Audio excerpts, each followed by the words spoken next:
And then you can have your change management process going along and continually to move up. So you get to your early adopters, you find your mavens, those people who are going to spread the word. You find ways to bring the late adopters, you find ways to bring them in and get some engagement. And you come up with other processes. Maybe people change jobs. Maybe you change the system. I've heard of situations where people change the whole building, part of the reinvention, because they had to break some of those old patterns. Sometimes they move and then some people quit.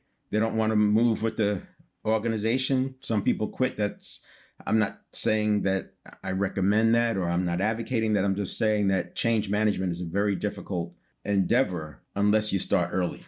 And that's the protocol that I like to use. Now, this is what I wanted to do, where I have some people come up on stage. And if I don't get anybody, it doesn't really make sense to go through it, because I would be just telling you the questions and answering them myself, and it doesn't make sense. It's really about drilling down, like asking, you've heard of 5 whys, ask why 5 times.